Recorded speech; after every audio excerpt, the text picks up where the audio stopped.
Hello guys, welcome to my channel. Gobindobhog চালের তো অনেক কিছুই খান। আজকে আমি নতুন একটি গোবিন্দভোগ চালের রেসিপি এনেছি, যার নাম চাল ফুলকপি। ভালো লাগলে লাইক, শেয়ার অ্যান্ড সাবস্ক্রাইব। দেখুন তো এইটা খেতে কেমন লাগে। আমাদের এটা করতে যা যা লাগছে ফুলকপি আমি সেদ্ধ করে নিয়ে এসেছি, আর লাগছে মশলাগুলো সব আপনারা ডেসক্রিপশন বক্সে পেয়ে যাবেন। আমি পুরো রান্নাটাই সর্ষের তেলে করব।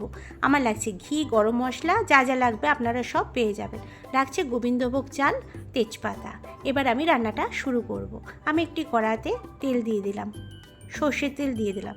তেলটা গরম হওয়ার অপেক্ষা। এবার আমি সেদ্ধ করা ফুলকপিগুলো এর মধ্যে একে একে দিয়ে দেবো। সবকটা ফুলকপি আমি একে একে দিয়ে দিলাম।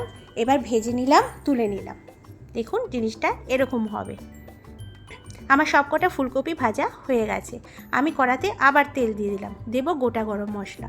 গোটা মশলা একটু ভাজা ভাজা করব। এবার এর মধ্যে দেব শুকনো লঙ্কা, দুটো শুকনো লঙ্কা আমি এর মধ্যে দেবো এর মধ্যে তেজপাতা দিয়ে ব্যাটটাকে ভাজা ভাজা করব।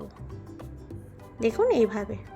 এবার কাঁচা লঙ্কা তো আমি আগেই বললাম দিয়ে দিলাম।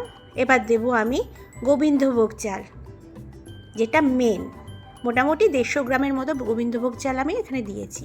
ভালো করে এটাকে আমি ভাজবো। এটা সিম করে ভাজবেন, না হলে পুড়ে যেতে পারে। দিয়ে দেব কাজু আর কিশমিশ, দিয়ে দেবো গুঁড়ো জিরে, নুন প্রয়োজন মতো, দেবো 1 চামচ হলুদ। এবার এটাকে ভালো করে আমি মিক্স করব। দেব একটু চিনি, নিরামিষ রান্নায় একটু চিনিটা লাগে। এবার ভালো করে আমি এটাকে মিক্স করব। একটু কালার জন্য আমি দিলাম কাশ্মীরি লঙ্কার গুঁড়ো, আপনারা নাও দিতে পারেন। এবার ভালো করে আমি মিক্স করব। দেখুন জিনিসটা এরকম হবে।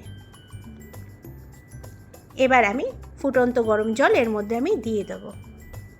মোটামুটি পরিমাণ মতো আমরা গরম জলে ফুলকপিটা যাতে সেদ্ধ হয়। সেদ্ধ করাই ছিল আগে থেকে ফুলকপিটা। এবার আমি ভাজা ফুলকপিগুলো এর মধ্যে একে একে দিয়ে দেবো। এইভাবে দিয়ে দেবো। দেখুন জলটা কতটা দিয়েছি। ওর মধ্যে দিয়ে দেবো গুঁড়ো গরম মশলা। ভালো করে আবার একটু মিক্স করে নেব। এবার আমি কিছুক্ষণের জন্য ঢেকে রাখবো, মোটামুটি 10 মিনিট। 10 মিনিট পরে আমি ফিরে আসলাম। এবার দেখুন আমি এটাকে মিক্স করছি, ঠিক এরকম হবে। আর একটু শুকোবে।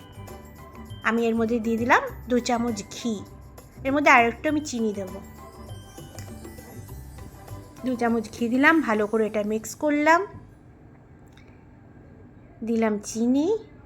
এবার এটাকে 5 মিনিটের জন্য আমি ঢেকে রাখবো। ভালো করে মিক্স করে 5 মিনিটের জন্য আমি এটাকে ঢেকে রাখবো।